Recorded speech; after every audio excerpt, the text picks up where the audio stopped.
I'm in a weird position where I feel defensive over somebody who is somewhat indefensible, but I'll always feel defensive over the legacy of our band. He's done a lot to tarnish that, but a lot of it isn't true.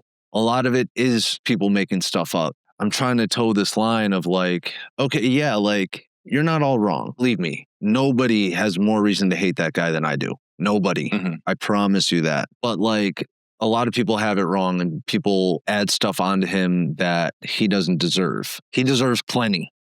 For sure. For sure.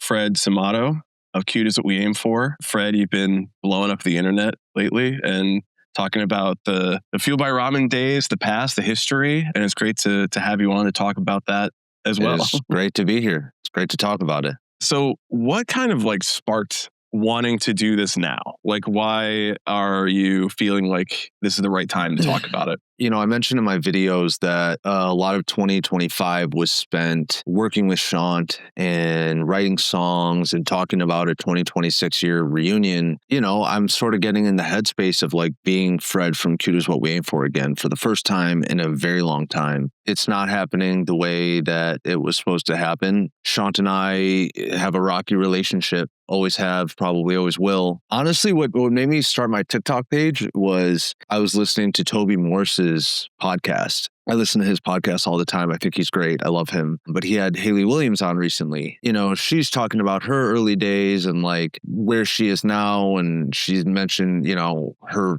when she bought her first home in LA and this and that. And I'm like, it bummed me out. It hurts. It genuinely hurts to listen to because, you know, as I've said in my videos, like, no, I don't think we're Paramore. Like, that's not ever what I was saying.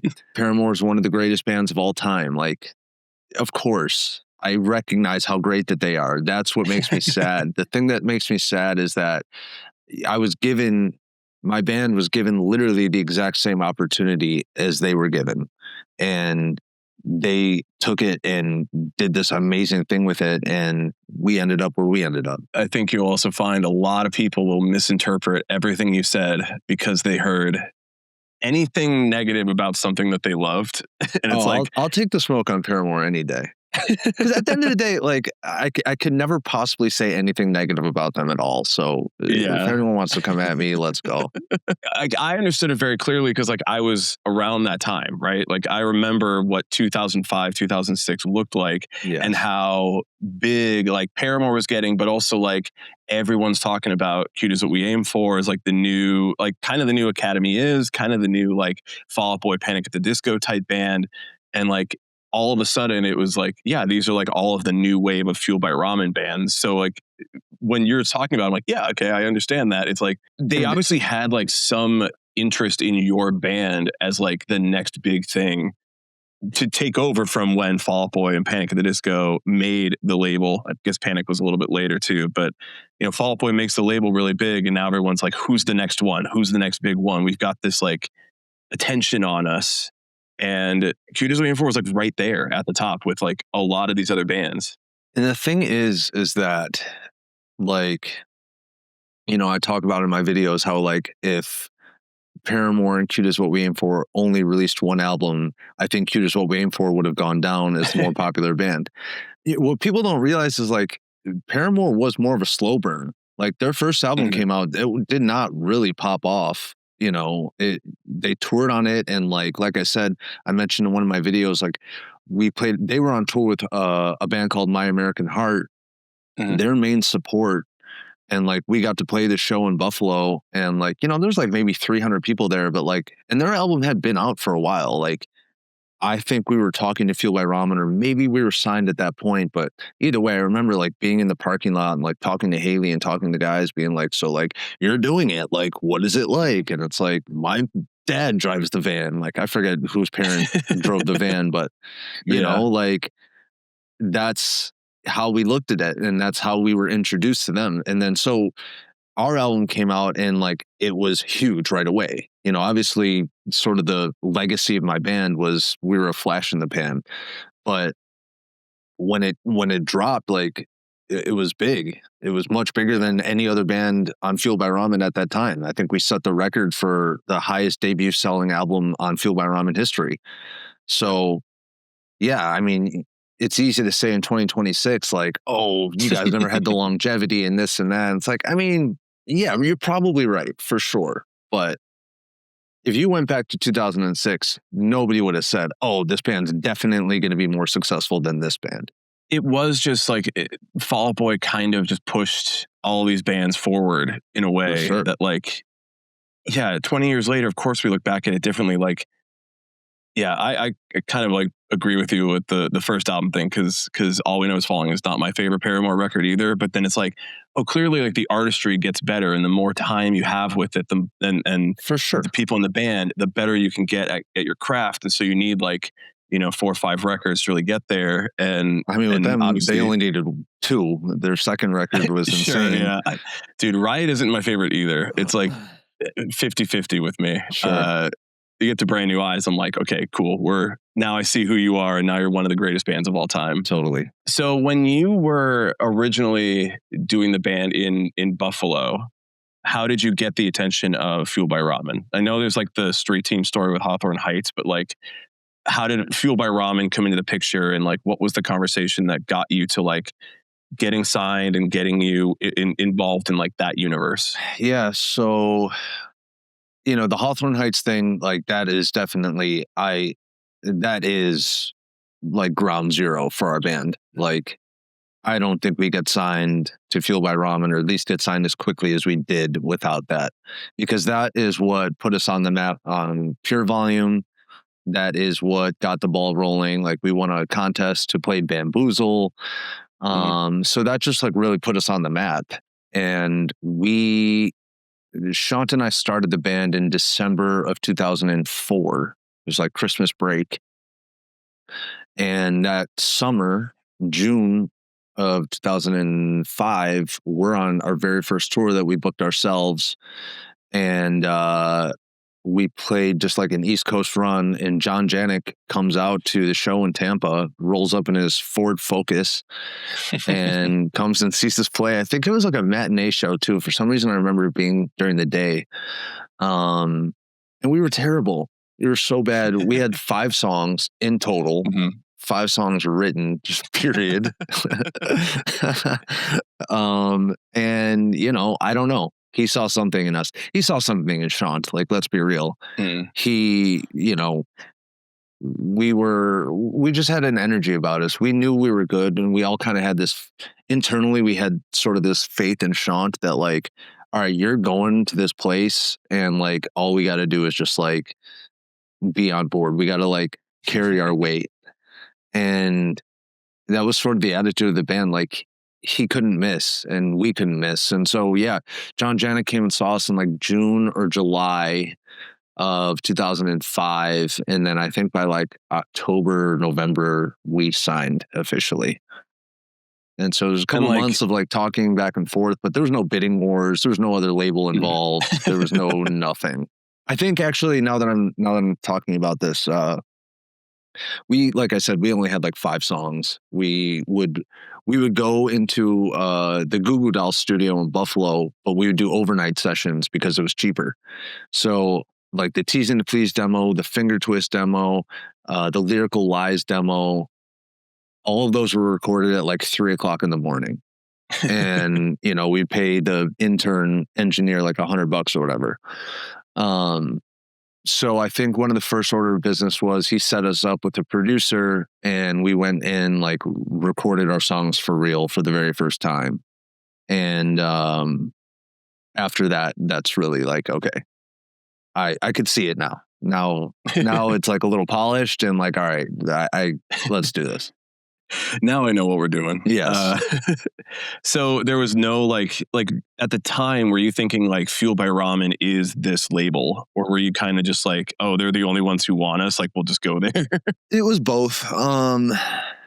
That's a good question. Like, we all grew up on like the drive-through bands. Like, drive-through was, the end all be all. And so this 2005, like, drive-through was pretty much done but Fueled by Ramen wasn't Fueled by Ramen yet. And so I don't know. I don't really remember how I looked at it like that, but it really, we would have signed with anyone, I think. Like it kind of made sense in the set. Like we knew that this was a real label. We knew that they had real resources. This was pre-Atlantic. Yeah. I mean, they were just the only one.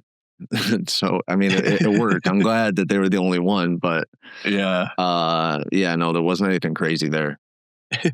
I just want to put it in context of like, you know, again, 20 years down the line, you look at like what happened with Paramore, Panic, Fall Out Boy, and it's like, well, at the time, like Cork Tree came out in 2005, Fever came out in 2005, and then like all of the next records really came out in like 2006, and then it was like, now it's Fueled by Ramen. Right.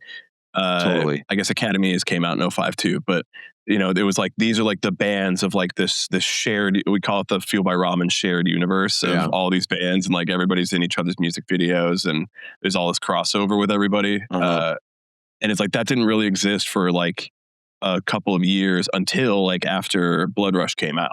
A lot of that, honestly though, a lot of that at first was Pete Wentz.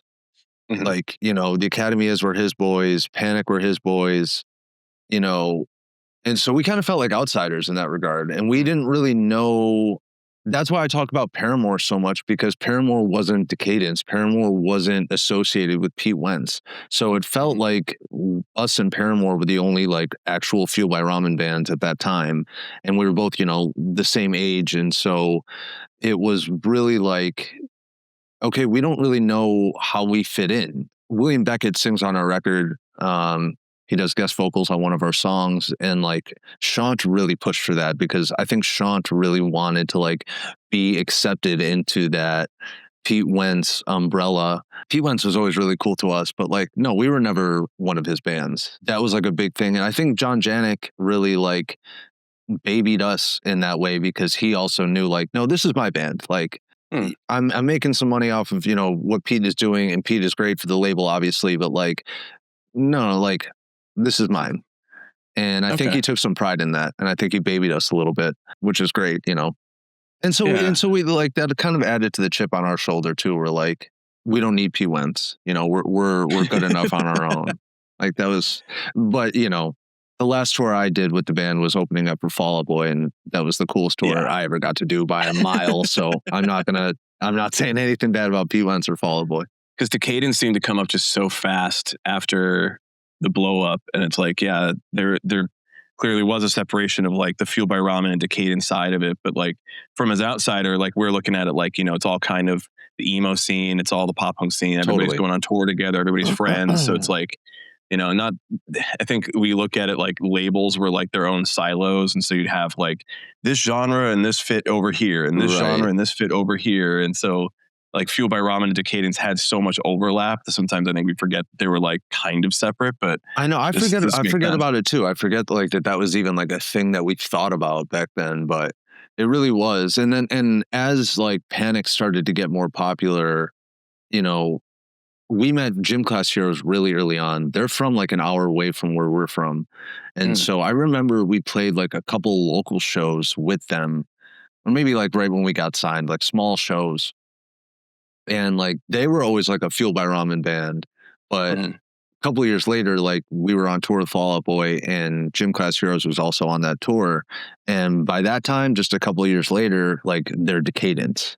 Now it's Decadence. They're calling themselves, you know, they're saying it's Decadence. So it's like, I think Pete was sort of just funneling bands to Janik or Fueled by Ramen or whoever. And once it started to really work, I think he wanted to like put his stamp on it and say, no, like this is my band.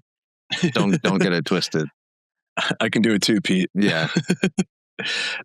So what was when did you start recording Blood Rush? What was the experience around like after you're signed and you're going into the studio to make Blood Rush? So it was nuts. It was insane. We signed, like I said, I think I remember it being October, November-ish. And we went into the studio in March, early March. Maybe late February. But we went in the studio. We still only had 6 songs, period. We had, There's a Class for This, Risque, Finger Twist and Split, Teasing to Please, Lyrical Lies, and I think that's it, actually. So all the other songs all made the record. Oh, they're all on the record. They're all pretty good songs too. Like, I still like those songs. Yeah. So we get to the studio. We have 5 songs. I think we needed like 12 or 14. How many are on the record? 12? 10? I don't know. Could be. And so we had to write a shit ton of songs, and we had about a week to do it. And so Matt Squire, bless his soul, he sat us down and like, okay, what the fuck are you guys doing? What do you have? What are we doing here? And we're like, I don't know. Like, I got this riff. And so he basically would sit there and like, if I was playing bass, he'd play guitar, or if I was playing guitar, he'd play bass. So he was like the 5th member of our band. Mm-hmm. And he would just say like, all right, no, you do this. And like, I like that riff. No, that sucks. No, that's shitty. That one's good. Okay. Like, and so we're like, okay, all right. And, he really taught me how to write songs. Like, that was how I learned how to actually write a song, was sitting there with him and like him just putting us through this boot camp. And it was working. Like, I don't know how he did it. I don't know how we did it. But during that, I think it was 8 days, we wrote however many songs we needed to write. And like, one of those songs is The Curse of Curves. One of those songs is Newport Living. Those are probably, The Curse of Curves obviously being our biggest song, but like Newport Living's also another big song that we did. And so, yeah, like it worked. And so we start recording, and it was insane. Like, that was the first time I'd ever really been away from home. I remember like we went to the grocery store and I bought just like cans of soup like a homeless person, because I didn't know how to cook. I didn't know how to take care of myself. I didn't know what I was doing. And so I recorded we did the pre-production, we wrote the songs, recorded drums in like a couple days, and then I recorded bass in a day, and then I recorded all my guitar parts in I think 2 days, and then I left. I was very just stressed out. I was away from home. Like, we're sharing this like 1-bedroom apartment, like bunked up in the studio. And it was stressful. It was scary. And like, I didn't have a great time. Like, it was great working with Matt, but like when I had downtime, when I wasn't recording, I was like, what am I doing here? Because you're just in like his studio at the time was in this, I wouldn't even call it a suburb. It was just in the middle of nowhere, like outside of Baltimore.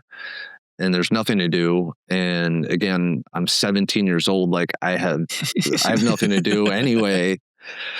So yeah. And so I left. Shaant and Jeff stayed. Jeff still had to do his guitar parts, and Shaant hadn't recorded his vocals. And so when they got back, that was the first time I heard the record. And it was like, whoa, this turned out pretty good. This is all right. When you're writing in the studio, like as a band, you'd been together for like a year and a half at this point, like 2 years almost? No, like a year. What is the experience of like getting to, like, I guess if you've known the guys for a while, but now as you're like a band and you're entering this like creative space with Matt Squire, like what is it like to like build that relationship with your band at 17 years old when you're like, we have to record like 6 more songs, guys? It was really, really stressful and really, really tough. Me and Shaant have very strong personalities. We just have strong opinions, and we always think we're right. That is tough when you're a kid and you're like doing something as high stakes as we were doing. But we kind of just had to trust each other. And like, something I would talk about with Shaant just recently, it's like when we actually put our powers together and work together, like really amazing things would happen. But so much of our time was spent fighting and just going against each other for the sake of going against each other. But in a situation like that, like when we're writing Blood Rush, there's no time to fight. It's just, okay, all right, whatever, just do it. If you think that's right, just do it. If I think that's right, I'm going to do it. And like, that's kind of how it was. And like, it worked. the 17-year-old side of it all is like when you're like that young away from home and you're like, I don't know what the fuck I'm doing. But like, I think in my mind, I'm like, there's somebody who said, go to this guy's house, record a record. We're going to make so much money. And it's like, bro, I'm like, my driver's test is on Monday, Yeah, it's like, literally. Like, how am I supposed to be in this position? It's one of the things I think we think 20 years later, like these guys were just like, they were close friends. They were good friends. They go into the studio. They had all the songs they just recorded. It's like, no, that's like way more like now nobody's in bands anymore because they don't want to do that. They don't know, like, but that was the best part. Idea, like that's where I know you're totally right. And that's where the magic really does happen though. Like that is one of the greatest parts about being in a band. It sucks that people don't get to experience that now because I'm sitting here talking to you about an album I made 20 years ago because I was in a situation exactly like that. And it's pretty cool. There's a beauty to it. Like, and I know we're going to talk a lot about, the second record, and we'll talk a lot more about all this stuff, but like, there's a beauty to being in that state of conflict where you're trying to like create something out of it and understanding that like while there's like a lot of emotion and feeling behind it, the end product is kind of a result of all of that. Yes. And like, so the beauty that comes out of all that conflict is like kind of the story of whatever happens from like, maybe you were sitting and writing those 5 songs in like a basement in New York, but now you're in a studio in Maryland, just like, I don't know what the fuck I'm doing. And here we got 6 more songs. And like that challenge, I think, is what makes the record kind of sound like, I don't know. No, that's really well said. Record, I hear what you're saying. That's really well said. What was it like when the record came out and now all of a sudden it's becoming, the fastest selling record in Fuel by Ramen history at the time? It was honestly sort of just a continuation of like what had already been happening. Like months leading up to the album coming out, like our band was always very controversial for some reason. People love to hate us. People love to talk about us on Absolute Punk and like, right, I mean, I know why. I know, but like back then, it was almost like a Donald Trump effect where like people hated us so much and that made the people that liked us like us even more. And we couldn't do anything wrong at that point. Like we couldn't miss. Everything we did turned to gold at that point in our lives. Yeah, the record, leading up to the record, we're on tour with a band called Punchline. We were already kind of drawing some crowds. Like I think Punchline did a podcast talking about that tour. Those poor guys, they hated us. They hated us, and I don't blame them one bit. I don't blame them one bit. We just got out of the studio. Everybody tells us constantly how great we are. Like we were so cocky. We're so cocky. And we get on tour with Punchline. I'm sorry. Punchline was like, I don't know, 25, 26 at the time. And like, who are these old guys? Like, no, we're the new kids here. Like, we're way more exciting. We thought we were the best band on the planet. And yeah, Punchline definitely hated us. But like that tour was like, kids were coming to see us on that tour. And like, that was a few months before the album came out. And then right before the album came out, I'm pretty sure the timeline's right, we went on tour with Jack's Mannequin. And like, those were the biggest shows we had ever played at the time. We're main support on that tour, and things are just like, it's just a snowball. It's just going and going and going. And then the album comes out, and like first week sold more than any other Fuel by Ramen band. We actually, not a lot of people know this. This is not a good look, but I'll give it to you. Sure. We had a tour. So the big tour leading up to the album was the Paramore Cute Is What We Aim For tour. It was like the Fuel by Ramen and Friends tour or something like that. I forget exactly how it was billed, but it was something in that ballpark. That tour started in like July, and our album came out late June. So like that was like what we're really looking forward to, right? Like that's the tour we're really like, all right, this is going to be real. Long before the album came out, we had a tour booked with a band called Spitalfield. We were just not in it. Like this tour just felt like a filler tour, and the album's coming out, like things are happening, and this tour, we did not want to do this tour. And so we drive down, it was the 4th of July. We drive down to Kansas, where I think the tour started. Shaant was gonna fly there and meet us there. So the rest of us drive down from Buffalo to Kansas. We get arrested because we stop off on the side of the thruway in the middle of the day and light off Roman candles, and it sets fire. And again, like, we're kids, and so we're like, all right, let's get the fuck out of here. Like, what are we doing? And so we just drive off. This whole field is lit up in flames. We drive off. We were in a white van with a trailer with New York plates. Like, it's not exactly like we're discreet. And so we get pulled over. We get arrested. And then I think the next day was the first show. And we basically said, like, no, let's just go home. Like, we got this Paramore tour starting in like 2 or 3 weeks. Like, let's just go home. Spitalfield they probably hate us too, and rightfully so. Again, we burned a lot of bridges. We were little assholes for sure.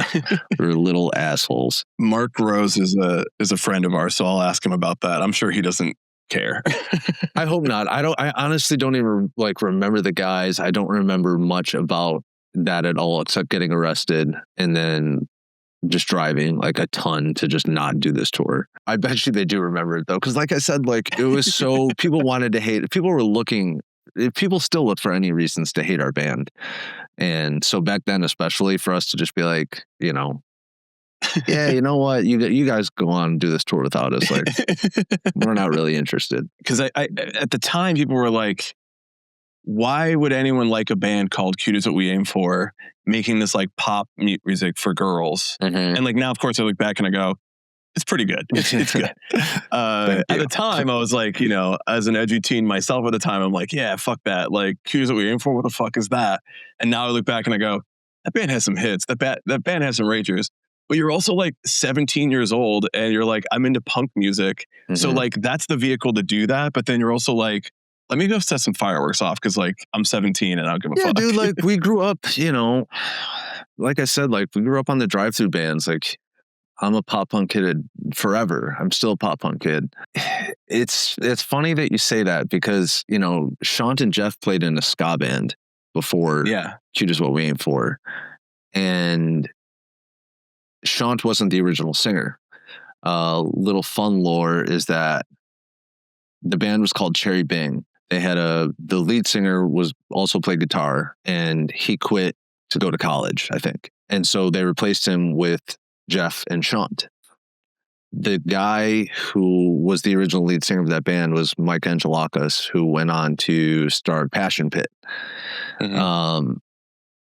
So yeah, those poor guys in Cherry Bing swung and missed a couple times there. But once Shaant joined Cherry Bing, they blew up. Like, mm-hmm. There would be like 600 people at their shows in Buffalo to go and see them. And I went to high school with Shaant. I knew Shaant through mutual friends, and I was like, oh my God, like this dude is for real. Like, I got to play in a band with this guy. I would beg him to let me join Cherry Bing. And, I kissed his ass. He's a couple years older than me, and like, in high school, I weighed like 250 pounds. Like, I was a big kid. I wasn't cool. I wasn't, I was a band kid. I just played music. But Shaant was like cool. Shaant was actually like a real rock star right here in my high school. He had the look and the hair, and like, it was just like all there. And so when he quit Cherry Bing, I jumped on that right away. Like, okay, let's start a band right now. Let's do it. And so the first song ever that we wrote, it's a song called Don't Hesitate to Hate. I think it's on YouTube and stuff. And we actually re-recorded it last year. But it's just me and Shaant. It's like a garage band demo that we literally recorded with like the computer mic. And it's terrible, but Shaant says, like, his lyrics in the song are like, I run this show even though I may not know how. And he's basically just talking about like, I'm going to fucking do this with or without you. I was just so stoked to play in a band with him and I knew that he was going somewhere, we could have called the band, you know, Fart Idiots, and I would have said, yes, let's do it. Like, you know, and so I remember actually when he came up with that name, he's like, you know, we're trying to find something like, it's got to be like cool and like kind of cute. Like, we're going for cute, like we're kids, blah, blah, blah. Like, cute is what we aim for. And I was like, yes, that's brilliant. Because that's just sort of the relationship I had with him at the time, you know, like I just thought he was the coolest person I'd ever met. And so he could have said anything and I would have said, yes, great idea. And looking back on it now, like, even just last year when I was with him, he was like, man, you know, he's just saying how he doesn't like the name, how he wishes we went with a different name. And I'm like, you know what? No, I like it. I'm glad.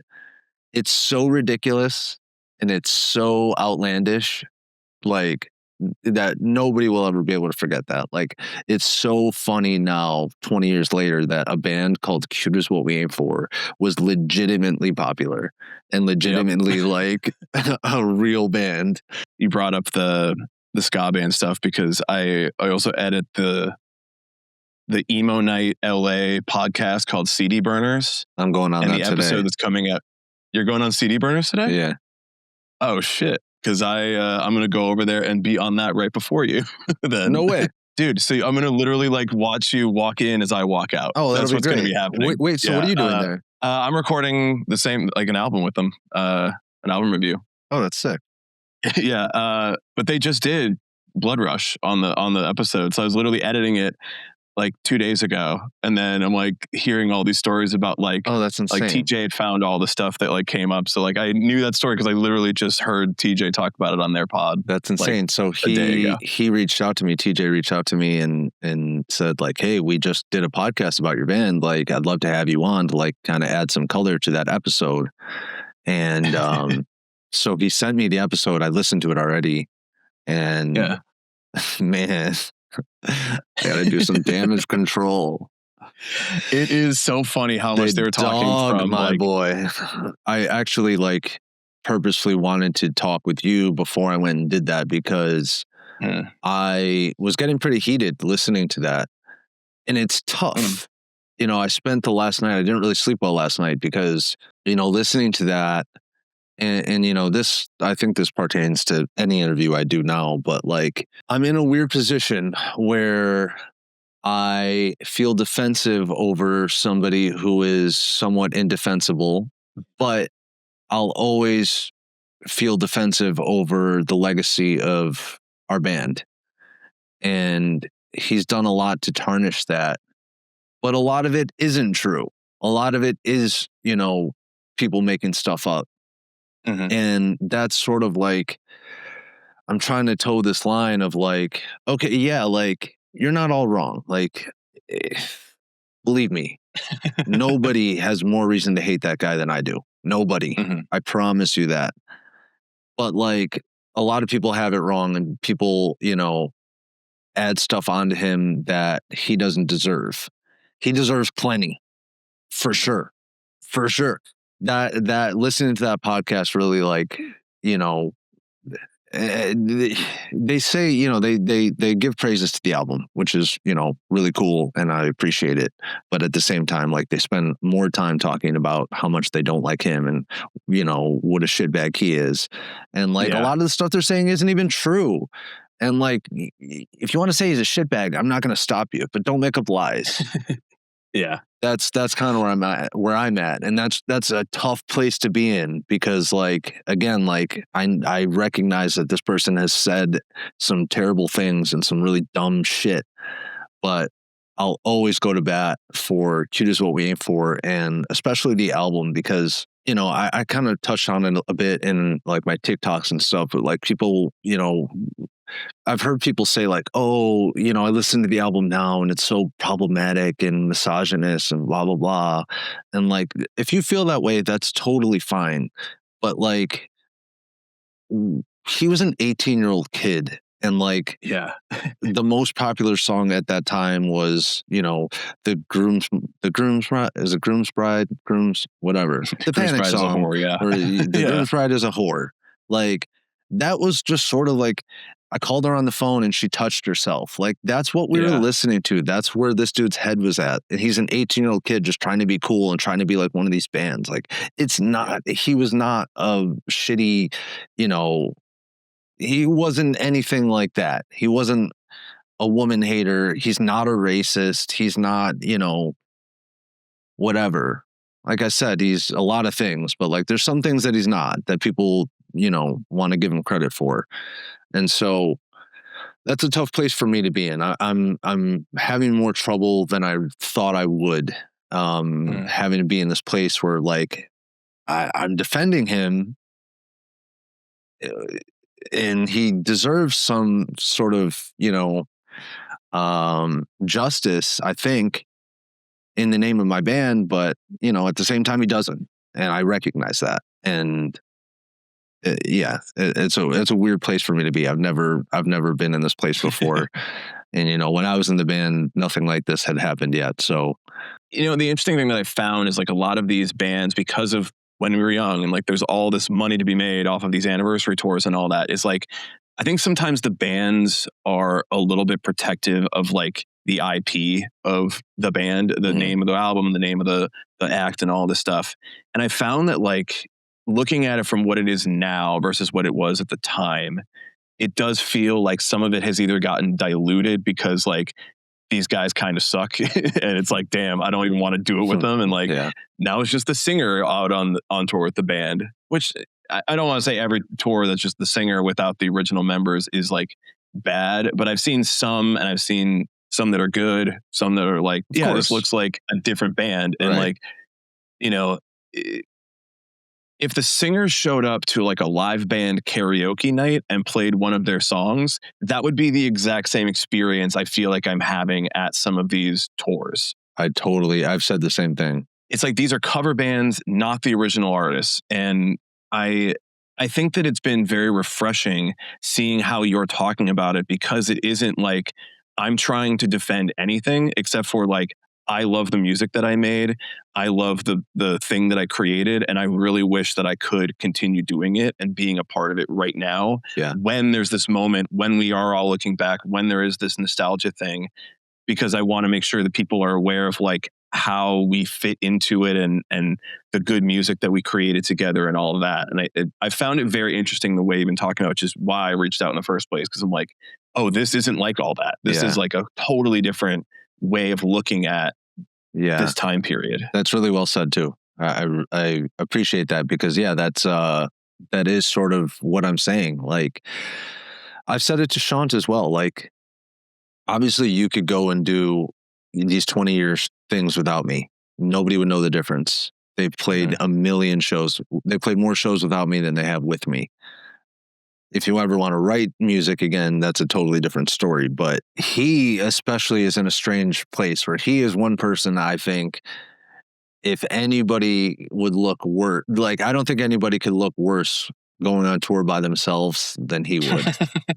Like, if he just went on tour with a backing band, like, I can't imagine anybody like being in a worse position than him doing that. I'm probably going to cut this out, but just to give you the context, I'm just like really personally frustrated about the whole like Chiodos reunion and the Craig Owens of it all, because it feels like did he get canceled?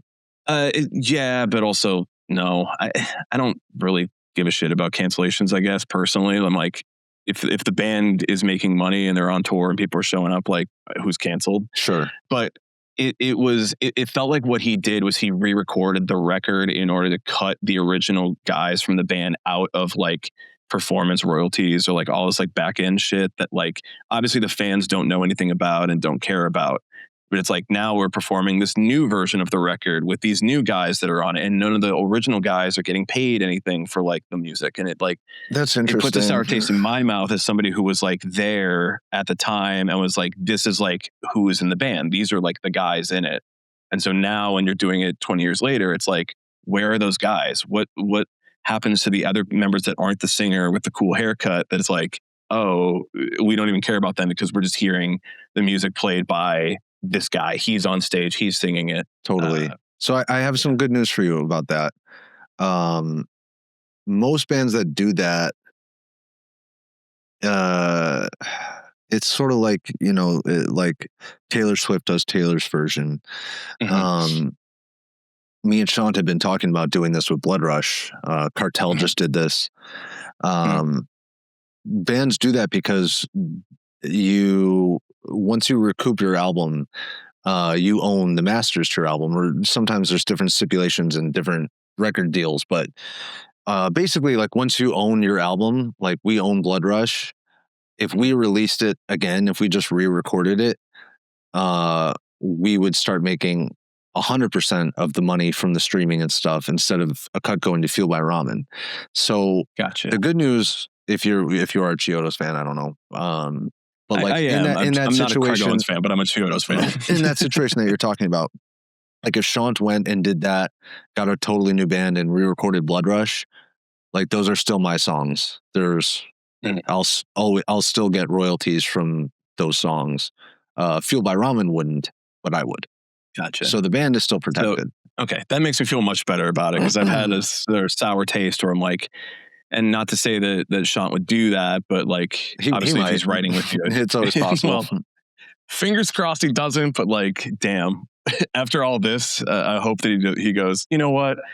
Maybe I should do a little bit of my own work to rehab my image in the eyes of all these people versus like, I think I've done more for his public image in the past week than he has done in 20 years. Because everyone's finding the exact same Google search results. Because like I saw it in like the Emo Night Pod, and like everybody else is like, everyone's finding the exact same results when you Google his name, and like it's the same Reddit thread, and it's the same that he had a kid and that he had like his life now, the hair salon and all this. And I'm like, we're all finding the exact same information. He hasn't said anything. He's not really like pushing in that direction to get like attention on the band or attention on himself. It seems like he's just kind of like stepped away from the spotlight and letting the image kind of exist externally. It's the smartest thing he could have ever done. And honestly, over just this past few days that I've even been on the internet talking about this stuff, I appreciate him more than I ever have. I haven't told this to anybody either, but like I'm doing all these interviews and it's tough. Like I just did an interview yesterday and it was right after I listened to that podcast, the Emo Night podcast, and I'm really fired up. Like I was really upset. They talk a lot of shit about him, and I went on to this other interview and like I'm heated. And so I did the interview, whatever. The guy was cool, and he posted like a clip of it, and like I'm swearing, like I'm really worked up, and like I'm like, oh my god, like I look like so angry and so aggressive, and like that's not how I want to come off. And like I was thinking about it a lot last night. Like anything we did when we were a band, he took the shots. He took those shots no matter what happened. Like I did an interview yesterday. I'm talking about, I sent an email to Jason Tate from Absolute Punk back in the day. He used to hate our band. And so I sent him this email, back then, just, calling him out and being a jerk. And, Shaant had to take the fall for that. Shaant always had to take whatever negative comments, they were always directed at him. And I'm experiencing that for the first time. And I don't have him here to sort of be my safety blanket. And, like I said, like he's brought a lot of negativity on himself for sure. But at the same time, even before any of that, he was taking a lot of hits. And that's got to be isolating. It's got to be tough. Like I've been doing this for a week and it's mostly been super positive, but like the few negative things that have come at me, especially on his behalf, it's like, that hits me. Like there's already been a few times, like last night I just turned off my phone. Like I can't even look at it. I don't want to think about it. And I can't imagine how much more intense it is for him. And that's gotta be tough. Like I sent him a text last night and I said like, listen, bro, like, I wish that we were doing these interviews together. Like I don't you're the front man for a reason. Like, you know, you're built to take these shots. Like, you're built to, you know, be in that spotlight and handle this moment. And like, I just play guitar and I write songs, and like, I like producing and songwriting for other people and just being in the background. Like, that's always sort of been my thing. Yeah, I've got a soft spot for him. You got to respect the fact that he won't even touch it. And over this past week, more so than ever, I understand him. You know, I've mentioned in my videos where like we did get a When We Were Young offer and we were going to do it. And then like he just backed out kind of at the last minute. And like I spent the last year recording and spending a ton of time with him. I flew back and forth to Buffalo 3 times and would spend a week with him at a time.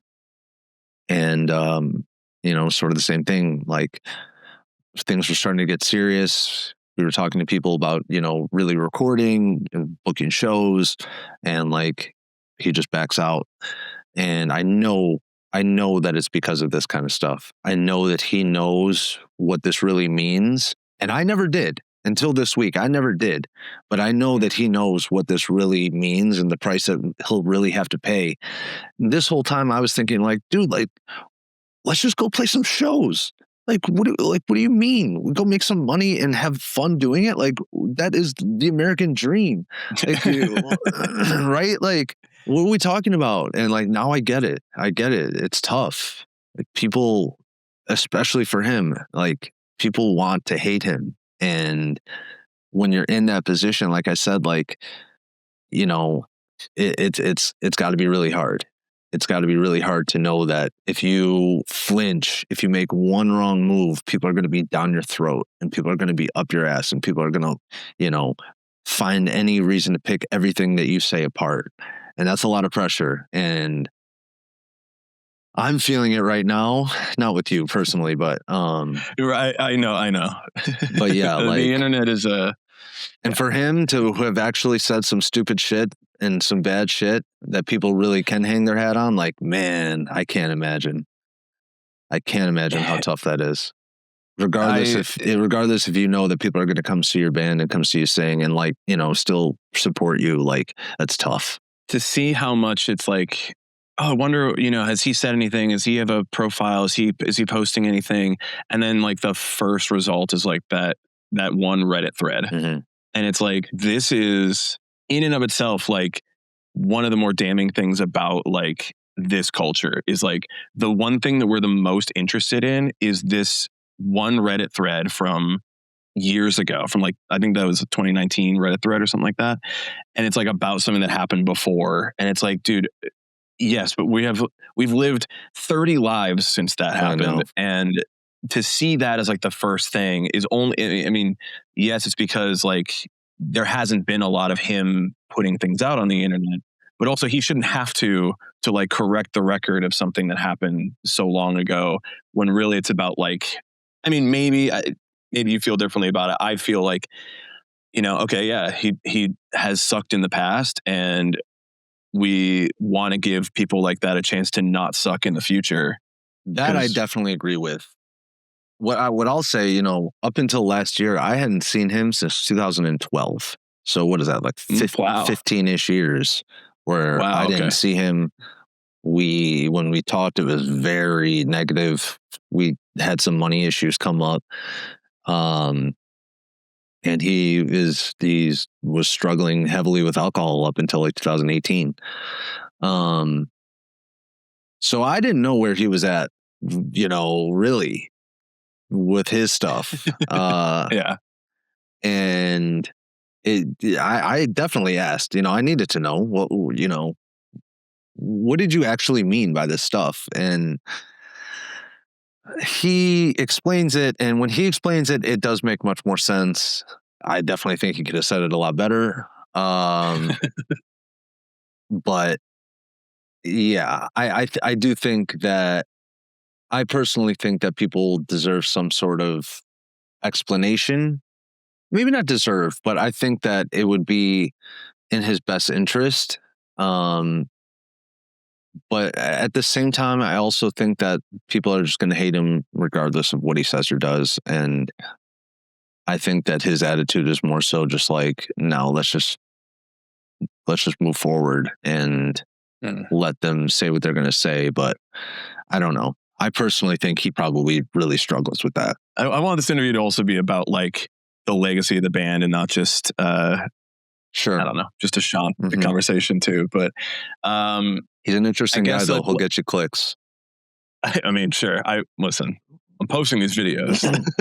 I do. The last thing, maybe we put a nicer bow on it from like the time period is like when. Because you were in the music video for There's a Class for This, but then not in the music video for Curse of Curves, which is kind of the breakout song. So like what happened in that time period when now the band is really blowing up that you left the band? So like I said, there was always a power struggle between Shaant and I. Him and I started this band and we both felt like you're nothing without me. And I think we were both right. He kicked me out of the band like 4 months into being a band. And it was always just a power move. He kicked me out of the band. And then I've never told anybody this either. So we start the band. He kicks me out of the band like 4 months later. And then he does this thing where he invites me back to be in the band, but only as like a fill-in member. So like the first tour we did, I'm there, I play every single show, but I was not a member of the band. And then eventually, whatever, I joined again. And it was always just a power struggle between the both of us. And every time I was there, I wanted to let him know, like, you're nothing without me. You can't write songs without me. This band doesn't move without me. And he felt like, what are you talking about? This band is nothing without me. And we were both right. But back then, we're kids. Like, we didn't know how to handle that kind of stuff. So I mentioned how I sent Jason Tate a hate email. And that was a really big deal at the time. And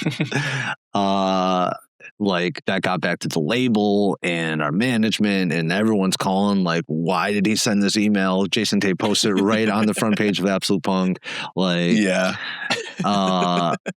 It looks terrible. And so basically that led to me getting kicked out of the band. And I didn't push back. It was like my attitude at the time was like, good luck. And so they bring in Jack Marin. I teach Jack Marin how to play the songs. He like joins us on tour. He was not a good bass player at all. He was an all right guy. Again, oh, you're from Chicago. I went to high school with it. Yeah. I went to high school with him. Like we were friends, and we've actually reconnected. And he told me a lot of stories about his time in the band too. Oh, I'm sure he's got some shit to say about him. He never told me anything about Shaant. He just said, I was so miserable being in that band that I sat down to have lunch with Davey Havoc from AFI. And Davey's like, you hate this band, leave that band. And so he just like quit the next day, and the band sold all of his equipment. Yeah. And like, I sold his equipment. He lost all of it. Oh shit. So, all right. So here's what happened. I get kicked out of the band and I'm just watching them absolutely blow up. It's devastating. I want to be doing this more than anything else. And like, they are this, the Curse of Curves video is like the peak, I would say. So I'm not there, and I know I'm a better musician than this guy. And again, I know that they can't write songs without me. Out of the blue, it was like 6 months between when I got kicked out and when I came back. Out of clear blue, I get a call from Shaant, and like you could hear the disdain in his voice. It's like, can you come finish this tour? Our bass player quit. Like, yep, get me on the next flight. I'll be there. So I fly out to Salt Lake City. There had just started a co-headline tour with Circa Survive. And so, like during that time, like they were on the cover of AP, the Curse of Kurz video comes out, and Jackson, all that stuff, and I'm not. And that hurts. He was way cooler looking than I was. He's better looking than I was, but like he's totally an imposter. He's not a member of this band. He had nothing to do with these songs. And so that was really, really, really, really tough for me to watch. When I flew into Salt Lake, Jack played that show. He was using my bass cabs, by the way, and I'm pretty sure my whole rig. He had his own basses, but he was definitely using my bass cabs because he took my bass cab and threw it on the floor after that last show. Oh wow! Like on stage, like I'm smashing my guitar. I don't think like people knew that he was quitting. I'm like, see you later, get out of here. I joined the tour, right away. I played the next show. I played the rest of the shows for a year and a half after that. But yeah, so that's why I wasn't in that video.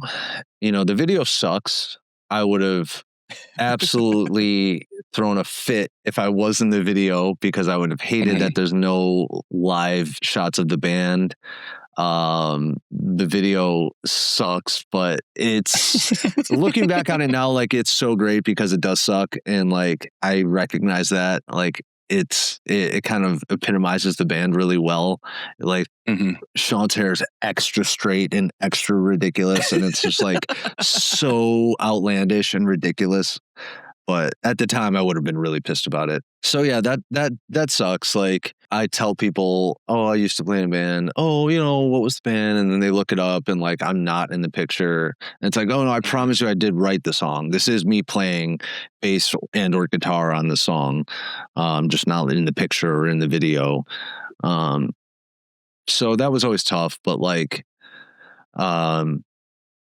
you want to fast forward, that happened with Rotation as well. Like a lot of people don't even know that I wrote and recorded Rotation as well. But that one was more on me. I quit the band right after we recorded that. But yeah, it's always been a very rocky relationship between Shaant and I. And, there's a reason for sure that they've never released music without me.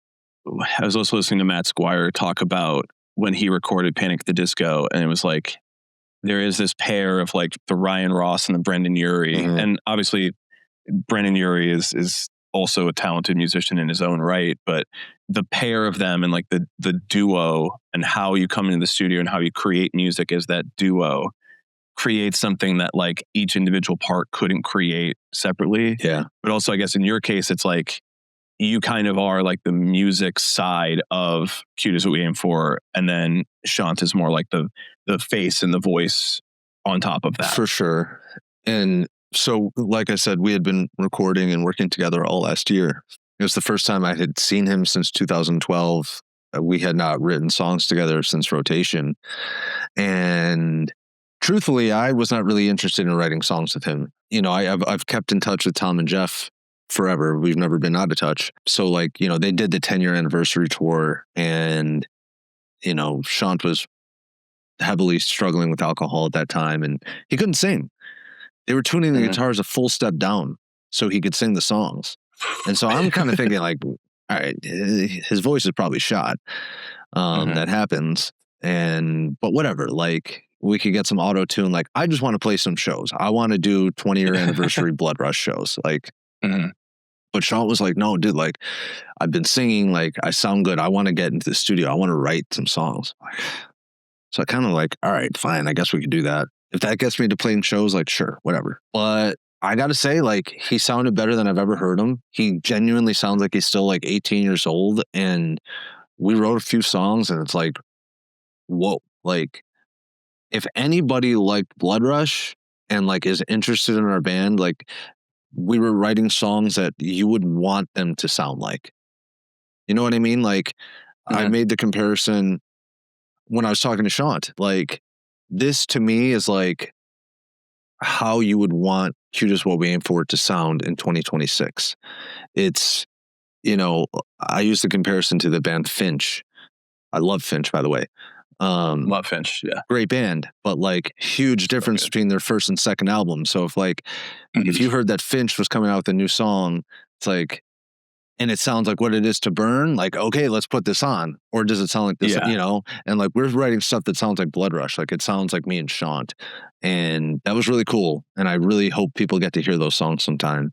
They probably will in some way, but I feel like this is giving you a lot of like, hey, I'm putting these out, man. You know, people are clearly interested. There's a lot of like attention on it now. I'm figuring out how to play that, to be honest with you.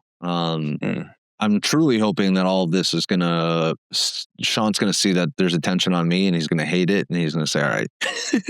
Like, I've sort of opened this door, and like, I'm hoping that will usher in the official comeback of Cute Is What We Aim For. If it doesn't, then I'll consider releasing those songs. Because if I release those songs, I will never be in Cute Is What We Aim For again. He would never forgive me ever in a million years. I do think there's a right way and a wrong way, and I think that's the right way. If it's to you, I mean, obviously, and a lot of bands right now are kind of releasing music that doesn't really sound like the thing that, you know, with all these 20-year anniversaries, it's like this new music you're doing doesn't really sound like it. It doesn't really sound like that band that made that record that's lasted 20 years. Not that I think bands should always be recording the same thing, but I am like, you're making me interested in hearing the thing of like, oh, this is what we would sound like just doing that 20 years now. Having so much time, dude, I'll take it. Don't send it to anyone else, but yeah, don't. I'm leaking it to that same Reddit page. No. No, I don't know. But yeah, I agree. And that was sort of my mindset of like, all right, I don't know I don't know what he's got. I don't know anything about where he's at as a musician. Like, I don't know if he could sing. I don't know if he's writing anything, if it's any good. Like, I didn't know anything. I hadn't seen the guy in a very long time. So I'm just kind of like, all right, like, I'm going to write some sort of layup, like, here are the cute chords, you know, like, I'm going to make this as easy as a transition. And actually, the first song we actually recorded was a remake of that song, Don't Hesitate to Hate, that I was talking about. And so that was sort of like, you know, an easy transition where he didn't have to write lyrics or anything. But we did that. Yeah. I was like, okay, that was sick. All right, let's write something. Yeah, you know, you gotta be mindful of who you are. You know, we're not Pink Floyd. Like, there's not a deep emotional attachment to our band. We're a fun band. People still listen to our record because it's fun and it takes them back to a certain time, and it's easy listening. It's, you know, low stakes. It's just fun. It's catchy. And so I really wanted to keep that spirit. I want to talk about Rotation because I know you mentioned, and for the record, I am not going to talk a lot of my thoughts on John Feldmann. I'm going to let you speak for me on this. But here's the thing. Practice Makes Perfect is maybe one of the best Cute Is What We Aim For songs. I don't disagree.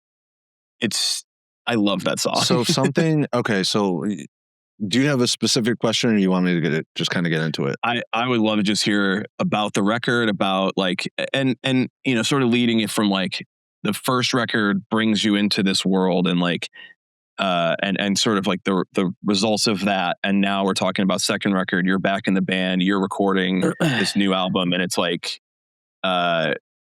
kind of like looking at like what happened in the same context of like the Paramore stuff of like they had a second record that really took them off, and like what happened with Cute Is What We Aim For, kind of on that same trajectories. Our first record had sold more records than Paramore's first record.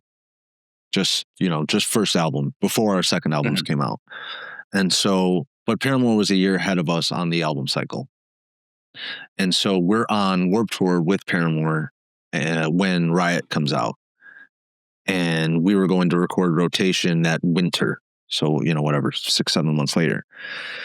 And so I'm seeing Paramore blow up in real time.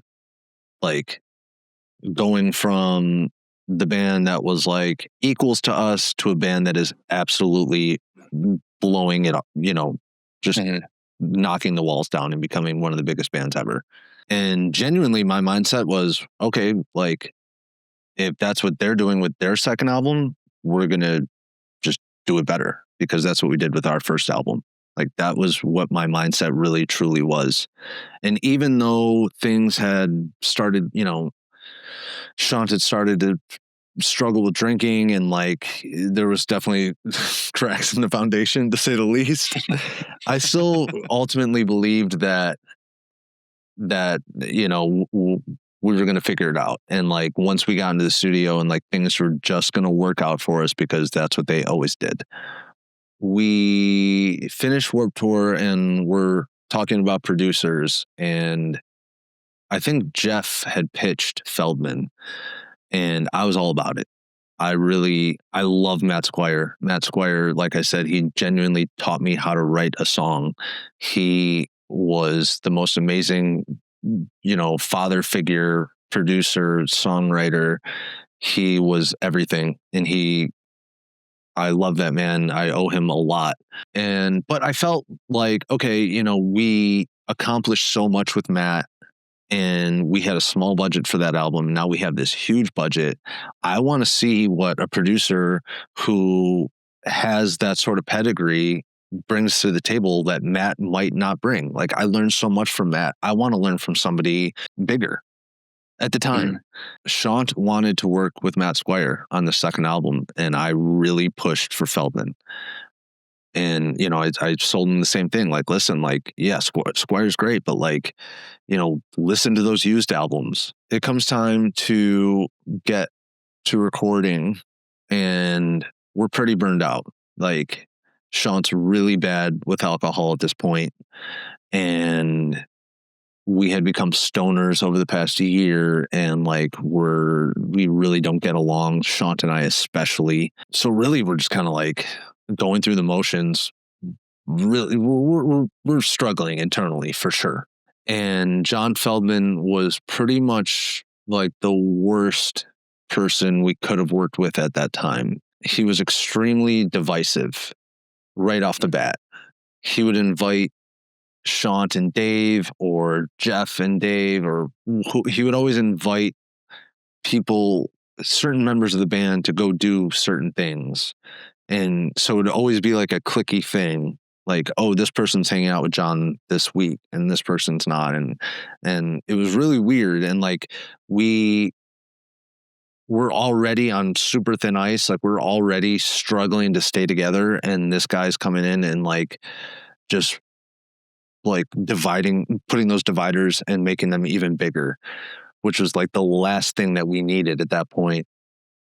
Where Squire was the opposite. You know, we had our issues internally with Squire as well, but he was more of like, all right, you fucking idiots, like, figure this out. Like, we're not doing this. We're not going to sit here and argue for 2 hours, you know, like, sit the fuck down, you leave, get out of here. Like, that was kind of Squire's energy. And like, that's what we needed. And Feldmann was the opposite. Feldmann was, oh, like, I see this person, these two don't get along. Like, I'm going to like play into that somehow. That's how it seemed. And so whatever, we go into the studio. We don't really have any songs written this time either. We've had a few, like, you know, ideas. Practice Makes Perfect was the first song that we wrote, but, we start writing the songs with Feldmann, and he's amazing. Like, as a songwriter, I was blown away. He was giving us ideas and throwing things out there that like I would have never thought of in a million years. And like, I was like, okay, I'm stoked. Like, and we're demoing the songs, and I thought, we're making the best record I've ever heard. Like, I really thought like this is everything I want it to be. The record is very dark. Like I said, like, we were all kind of in a bad place, and Shaant especially was really, really struggling with alcohol. And I was 19. I remember I would come back from the studio and he would be passed out drunk at like 2:00 in the afternoon. And I didn't know back then that like that's alcoholism. I smoked weed all day. You know, I had a blunt in my hand 24/7 at that point in my life. And so I looked at it as just like, oh, I like to smoke and he likes to drink, and like that's what happens. But like now looking back at it, I'm like, holy shit, like this dude was really not in a good place. Yeah. And so we're writing this record, and obviously it's a lot different than Blood Rush, but it was very honest.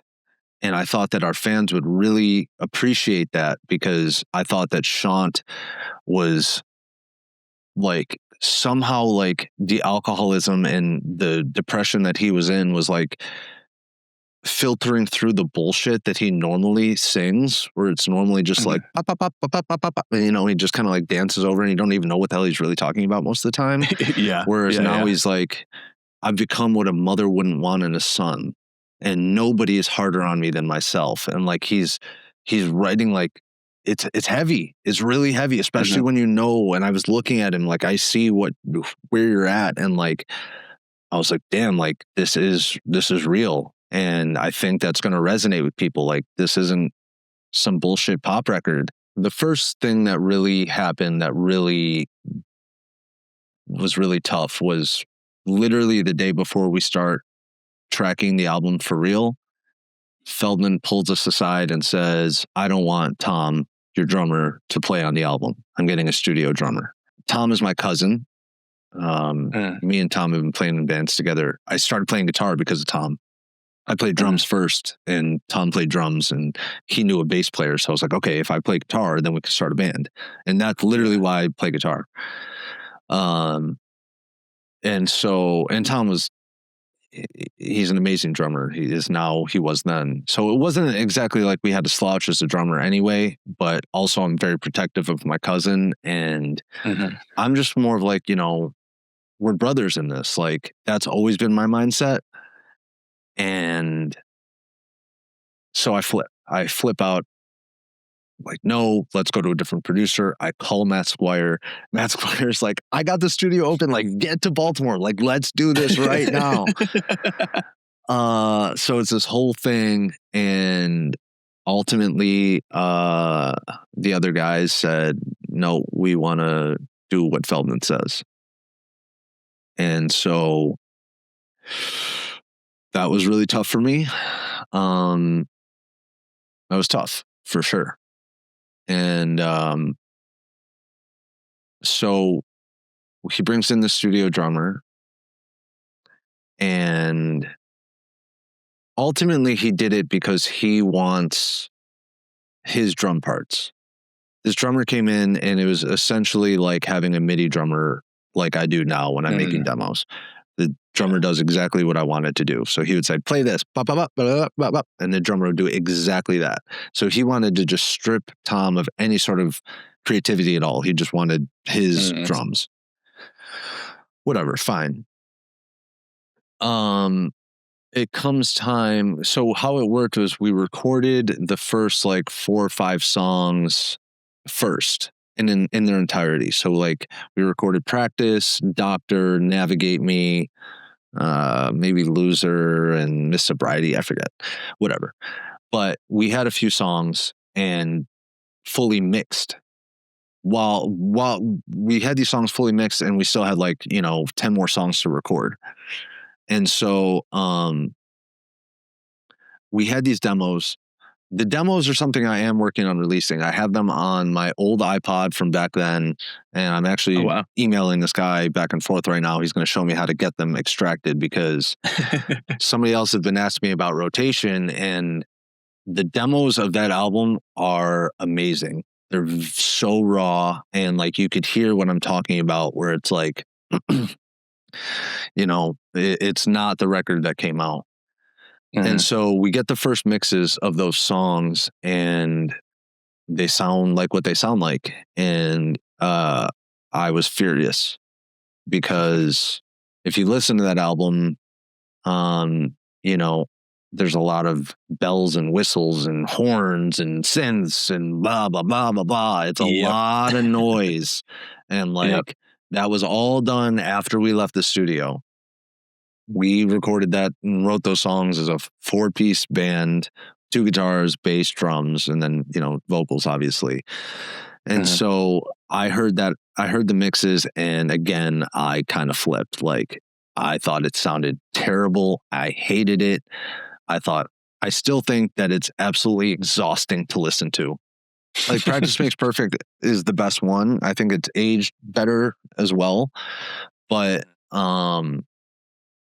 if I listen to that album for more than like 10 minutes, I got to turn it off. Like my ears physically get exhausted. Like it never ends. It never breathes. It never lets up. There's never a moment of like intimacy on that album. It is just bam, bam, bam, bam, bam, constantly.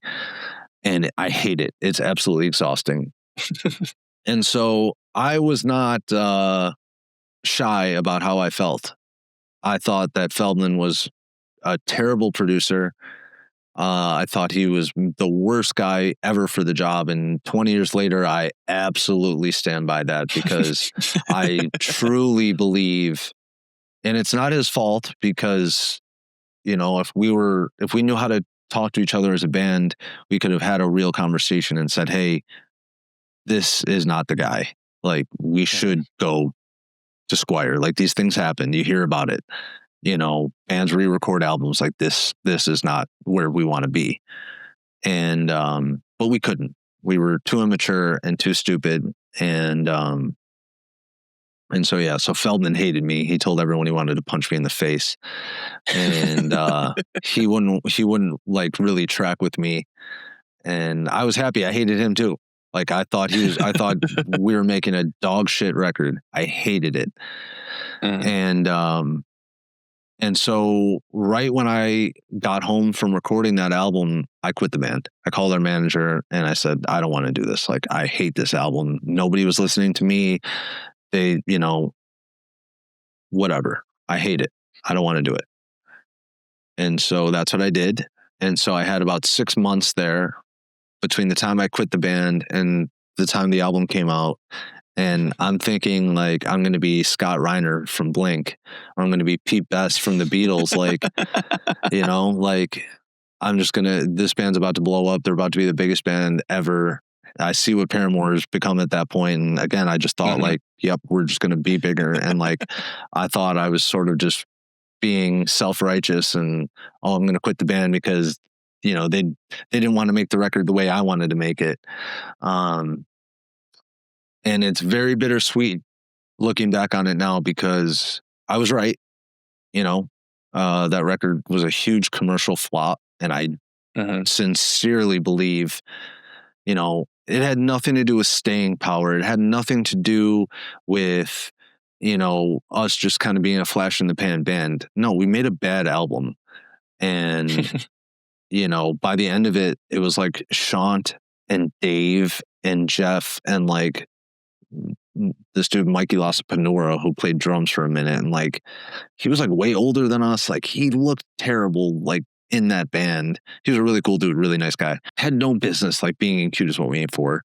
And it just looked bad, and like that was, you know, the band fell apart within maybe a year or so. But so it's really bittersweet. You know, I was right about how I felt about the album, and the album commercially flopped. But, you know, if I was wrong, I'd have a lot more money than I have right now. And, you know, things would be very different. But true. Yeah. So it's tough. Like I will probably go to my grave wondering what it would be like if we had gone to a different producer, any other producer for that album. Because I really think that the songs are great, but I think that they're just ruined by that production. I think that production is so exhausting. And like I said, if I could get these demos, I will release those demos because I would love the world to hear them and see what I'm talking about. Because if you hear, you know, even though like a lot of the lyrics are not done yet, and you know, it's super unpolished. Like you hear the band and where the band really is, and it actually sounds like a band. And it was just like Feldmann was going to make a bubblegum pop record, regardless of where we were at, regardless of what music we were writing. He had a vision, and that record is his record, and we're just like the backing band on it.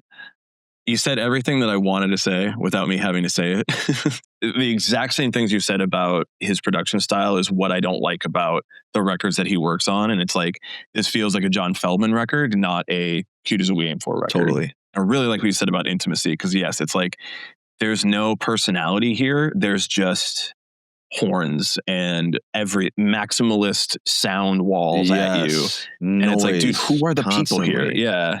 And Dude, we wanted to work with him. Like, I wanted to work with him. I won't even talk to the other guys. Like, I grew up, I was a big Mest fan. I saw Mest when I was like 12 or 13. So that was like my intro to John Feldmann. Like, Mest was a sick band for a minute there. And then like the Used, like that Used record, or the two of them, whatever, like those sound amazing.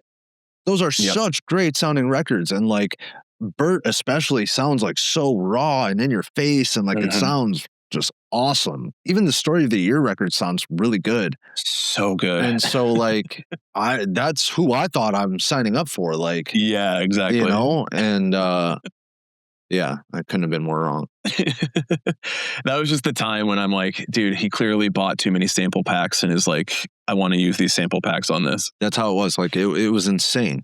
It was insane. Yeah. And yeah, it's just it's his album. And now, you know, if you ever go, last time it's been years, but if you ever go on his website, like he doesn't even post about it. He doesn't have it listed as one of the albums he's worked on. Like he's ashamed of it. Like, bitch, like it's your fault. If you made it. Yeah, like I didn't want this. To wrap it up with like the second album, and like you've left the band now. And so like the band did not have that sort of like Beatles moment where it's like, damn, remember that guy used to be in it. So like, what are your thoughts on like what happens after that, the last like 20 years? And like, I guess what really made you like, is there like still this driving force in you that's like, I want to write songs as cute as we aim for now in 2026, that you're like, well, like I said, this is the way I write it. Like I said, I hadn't really had an interest in writing songs until we did. When I quit Cute, I was not even 20 years old yet. And so I had to figure out how to live my life and be a regular person outside of being, you know, this rock star that I got to be for a few years. And, you know, that was a struggle in and of itself. And, you know, I got back together with them in 2012 and we played a show, and like right away, me and Shaant got into it. And I just kind of said like, no, I'm not even going to entertain this bullshit. Like, I'm not going down this rabbit hole of fighting and like being in the band, not being in the band. Like, no, fuck that. And so I quit, and they went on to do like their 10-year anniversary stuff. And like, he was heavy on the booze. And like, all I've heard was horror stories from Tom and Jeff in real time. Like, he just did this. He said this. You know, I guess there was some infamous show in LA where he only made it through a couple songs. And like, so I was never like, oh, I got to get back in the band. You know, it wasn't exactly like, and then all the stuff with the internet happened. And of course, like anytime something like that happens, like people are blowing up my phone. Did you see this? Did you see this? So yeah, I was not, you know, in any rush to dive back into Cute Is What We Aim For. But, you know, as time goes on and I see all these bands, you know, playing shows and sort of celebrating their past, I want in on that. Like, I feel like, you know, for people in their 30s, like we were a really big, important band in that short amount of time. And that's really cool. Like, obviously I've talked a ton about, you know, my regrets and how I wish we did things differently, but like we did some things right. And that has stood the test of time. Like, people still like our album, and we still have like 500,000 listeners on Spotify. Like, that's insane. We haven't released a song in whatever, 18 years. So, you know, I'm seeing that, and I found out about the When We Were Young thing, and then, you know, me and Shaant start talking, and it's like, dude, like, we'd be stupid not to do this. We'd be stupid. Like, it's insane that people care at all, but like, people are willing to pay money for me and you to get on stage and play these songs that we wrote when we were kids. That's ridiculous.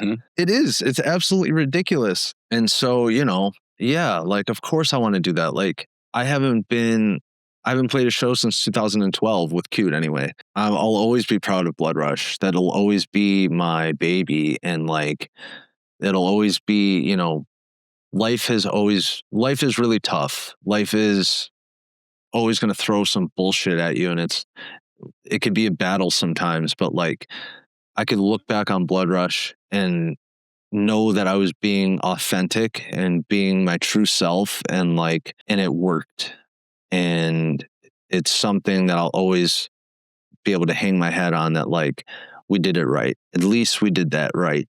And people still care about it. And like, was my music career what I wanted it to be? No, but was it a lot better? You know, is there millions of other musicians who would kill to have one album that people genuinely care about? Yes. And I don't take that for granted at all. And I'm extremely, extremely proud of that album. And that's why I'm here talking to you today. And, you know, that's why I will defend that album and defend, you know, sort of the legacy of our band forever, probably. It looks like it. Looks like you'll have to keep it up, keep this going forever. Yeah, maybe. Well, Fred, this has been amazing, and I really appreciate you like making the time for me and having this conversation, because this has been so cool for me. Just as somebody who was on the other side of this, like as a fan back in the day, like getting to learn more about this. I appreciate you. Appreciate your time and all the stuff you've been saying. And fingers crossed that there's more, I guess, to happen. Yeah, we'll see. But yeah, no, it was great to talk to you too. And yeah, I guess I'll see you in an hour or so or whatever. See you in like a little bit. Are you going to come to emo night? Like, I feel like there's going to be like, do you want to come tonight? Because it's if I get the invite, tonight. I'll go. I'll probably ask them. I've never met these guys before. Yeah. They'll invite you, because they were literally saying on that episode, like, we've never had anybody from Cute at emo nights at all. So I'm sure they're like, oh, now's a great time to have you at emo night LA. Well, if I'm there, I'll be there.